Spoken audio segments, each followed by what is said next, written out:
안녕하십니까. 2024년 7월 전국 진당 오늘 7월 5일 날 진행하도록 하겠습니다. 문재인 대통령께서 퇴임하시면서 잊혀진 사람이 되고 싶다는 이야기를 했어요. 잊혀진 사람이 되고 싶다. 우리는 지금 민주화 이후에 역대 대통령들이 전부 다 불행한 경험들을 갖다가 했기 때문에 우리 역사의 상처입니다. 국민의 상처이고 아픔입니다. 그래서 그것을 극복하는 것만 하더라도 굉장히 큰 역할을 한다. 그래서 문재인 대통령이 그런 역할을 해주기를 바랬습니다. 그럼 우리가 상식적으로 볼 때 정권 교체를 당한 그 정권과 여당의 1차 책임이 있는 건 당연하죠. 또 윤석열 대통령한테 공정과 상식을 기대하는 거기에 대한 반사적인 어떤 국민적인 호응이 있었을 거다. 당연한 이야기입니다.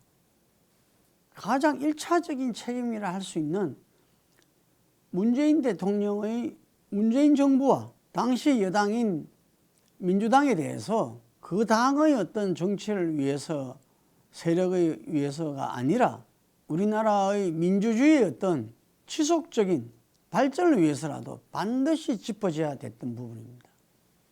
그런데 다들 알다시피 더불어민주당은 대선에 대해서 제대로 된 어떤 정권교체 실패에 대한 백서가 나오지 않았습니다.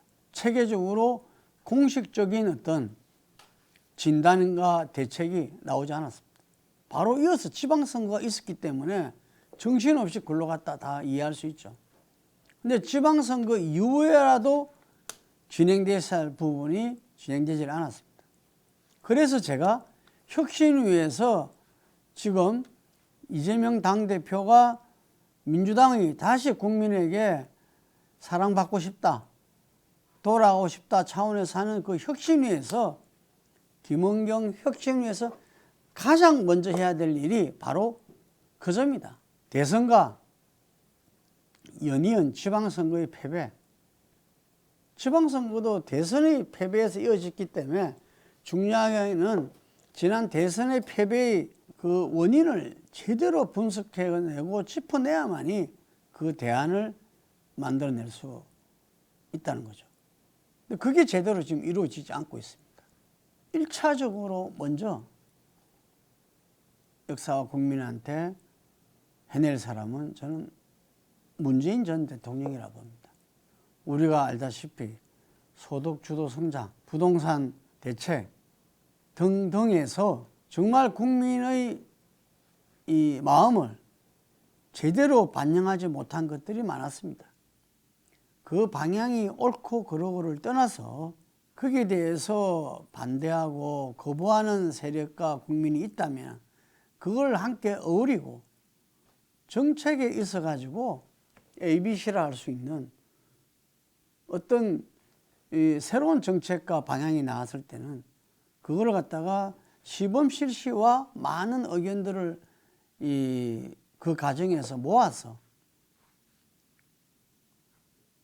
우리가 늘 이야기하듯이 한 사람이 10걸음이 아니라 10사람이 한 걸음 가는 그런 국정 운영을 해야 되지 않나. 그 과정에서 부동산은 폭등했고 많은 영세업자들은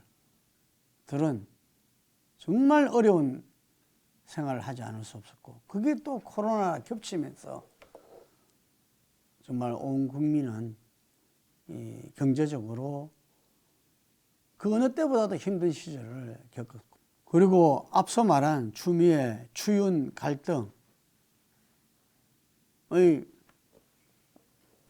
판을 깔았던 조국 법무부 장관의 어떤 이른바 조국의 강이 있었습니다.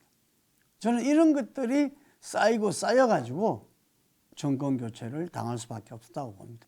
이게서 정말 새로운 리더십을 갖다가 창출해내고 인재들을 끌어모으면서 정말 민주주의의 참모습을 더불어민주당이 보여줬어야 되는데 현재까지 이재명 당대표 체제에서 그것이 이루어지고 있다고 생각하는 사람들은 거의 없다. 이것을 검찰공화국의 압박과 압력, 탄압이라고만 봐서는 절대로 안 된다는 거죠. 저는 최근에 귀국한 이낙연 전 총리, 정 대표 부분도 문재인 정부와의 시절에 총리로서 활동했고 그리고 당대표로서 활동했습니다. 이낙연 전 대표도 현재 윤석열 대통령, 윤석열 정부에 대한 비판에 앞서 본인의 문재인 정부 총리 시절과 더불어민주당 당대표 시절을 대해서 정확한 분석과 거기에 대한 문제가 있다면 반성을 함께 내놓고 그것을 새로운 출발을 삼아야 되지 않나 생각을 합니다. 오늘 조금 무거운 이야기를 문재인 전 대통령 그리고 이낙연 전 대표에게 들었습니다. 우리 모두가 힘을 합해서 현재 이 국난의 위기를 타개해야 되지 않느냐. 서로 간에 멋진 페어플레이 속에서 경쟁을 해나갈 때 나라와 국민은 미래가 있고 행복할 수 있다. 라는 것을 다시 한번 말씀드리고자 합니다. 여기까지 하겠습니다.